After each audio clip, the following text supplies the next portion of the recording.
জয় জগন্নাথ বলো বলো বলো বলো জয় জগন্নাথ। খুব এনজয় করছে। আজকে সকালে অনেক কাজ ছিল, আজকে যেহেতু রথযাত্রা তো বন্ধুরা সবাইকে গুড মর্নিং। আজকে ব্লগটা আমি এখান থেকে শুরু করলাম। আর রথ উপলক্ষে বাড়ির সম্পূর্ণ ধোয়া মোছা কাছাকাছি শেষ, স্নান সেরে জামা কাপড়গুলো মেলে দিয়ে বিছনাটা গুছিয়ে নিয়ে ভাত বসিয়েছি। আর এখন ওই একটু কথা বলতে আসলাম। আর এত গরম পড়েছে না, তো বিছানাটা দেখো পরিষ্কার করলাম। আর বেড কাভারটা পরে আমি পাতবো। আপাতত কাঁথাটার মধ্যে মানে গুছিয়ে রাখলাম। ঘর অগোছালো একদমই ভালো লাগে না। আর এদিকে ভাত বসিয়েছি।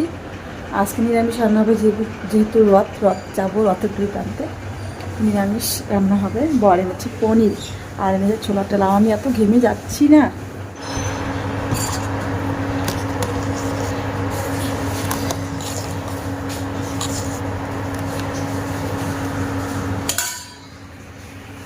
এখানে ভাজা করব, ঢেঁড়স কেটে নিয়েছি। আর এখানে হচ্ছে কচু কেটে নিয়েছি, মানে এই কচুগুলো ভাজা করব পিঁপড়া। তো এইগুলো ভাজা হবে আর তরকারি হবে। আর এই যে পনির এনেছে, পনির রান্না হবে আলু সিদ্ধ করে নিয়ে।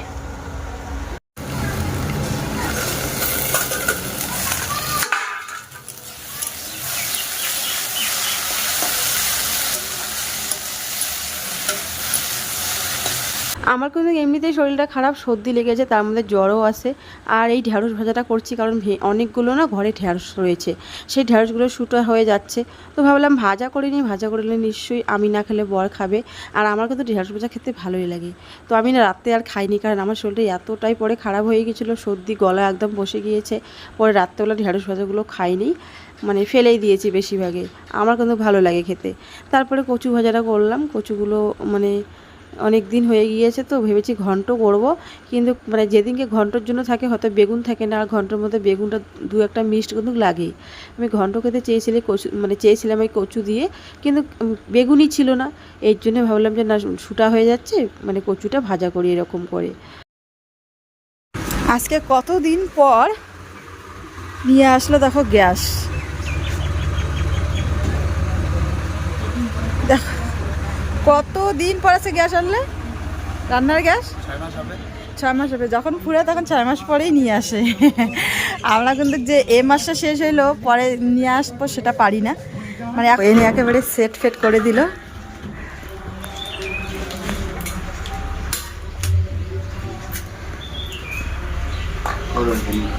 না না, এখানেই করি, আমার উনান জ্বালা আছে, এখানে আমি পনিরটা শুধু রান্না করি হয়ে যাবে। আমার উনানেই ঠিক আছে, ওইটা আমার ঠেকা সারা। আর পনিরটা ভাজা বসিয়ে দিই, কিন্তু এদিকে আমি আলুটা ছুলে নিব। যেহেতু অল্প কয়েকটা আলু আমি সিদ্ধ বসিয়েছি, বেশি আলু তরকারিতে একদমই ভালো লাগে না। যে কোনো জিনিসে কিন্তু অল্প জিনিসের স্বাদটাই অন্যরকম। তো এদিকে পনিরটা ভাজা বসিয়ে দিয়েছি। আগে কিন্তু দু রকমের ভাজা করেছি, কচু ভাজা, ঢেঁড়স ভাজা।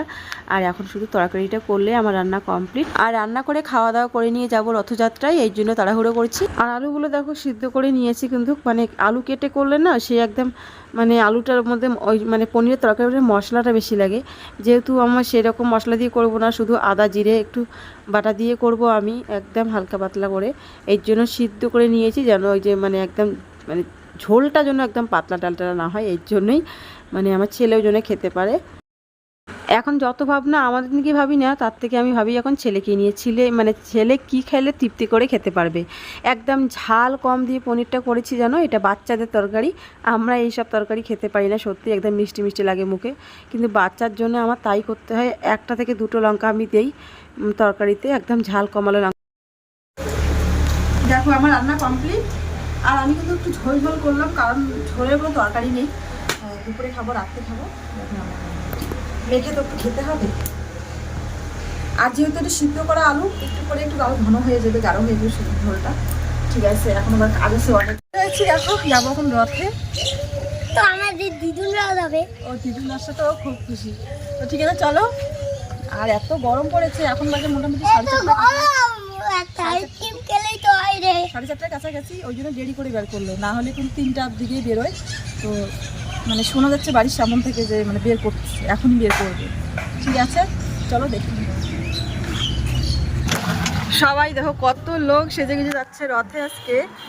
দেখো মানে কত লোক, রাস্তা ধারে একদম লোকে লোকান্তর, সবাই কিন্তু রথে যাচ্ছে। এই যে দেখো কত জ্যাম, এখানেই জ্যাম।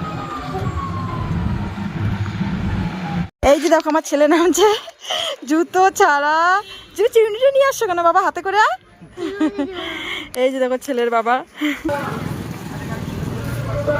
রথ মানে লোক, লোকে লোক, এখনো বের করেনি না? ওই যে আয়োজন করতেছে।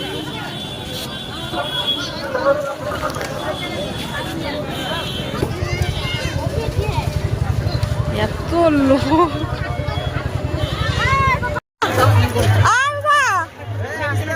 বাবা এই টাকা। জয় জগন্নাথ বলো বলো বলো বলো, জয় জগন্নাথ। খুব এনজয় করছে। আর ছেলেকে দেখো কত মানে শক্তি দিয়ে যে রড টেনে যাচ্ছে, মানে প্রত্যেক বছর তাই করে ও। ওর রড টেনার উপর খুবই ওর মানে উৎসাহ থাকে। আর শরীরের যত শক্তি আছে সম্পূর্ণ শক্তি রথের মধ্যে লোক কাজে লাগায়, মানে পুরো শক্তি দিয়ে একদম রড টেনে নিয়ে যায় কিন্তু। আর রথ টেনে যাওয়ার পর কিন্তু এদিকে দেখো 1 কেজি দুধ সেরে নিলাম।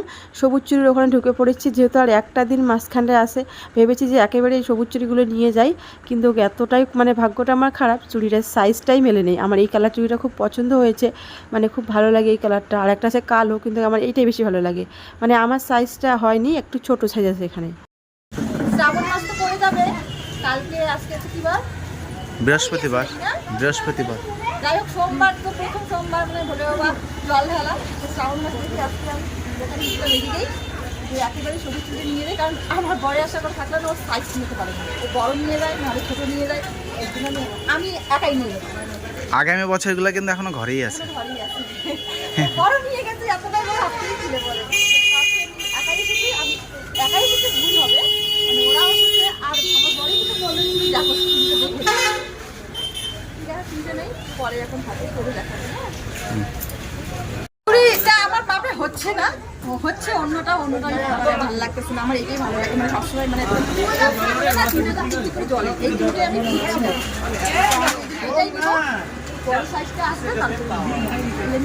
তো চলো।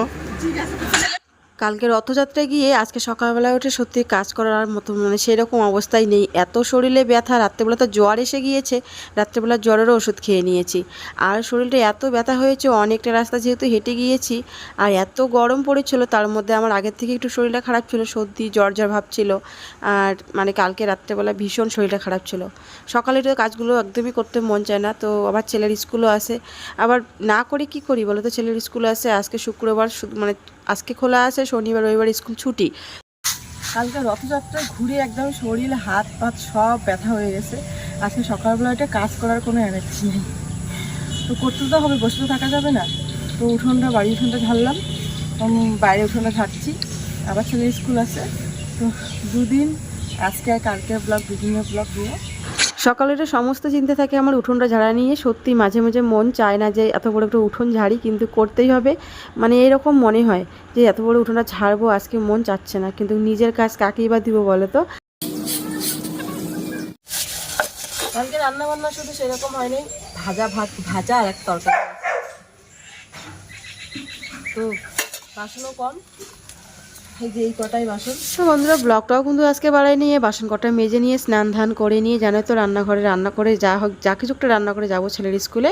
আর ব্লগটাও কিন্তু আজকে এই পর্যন্ত, দেখাবে নতুন ব্লগে।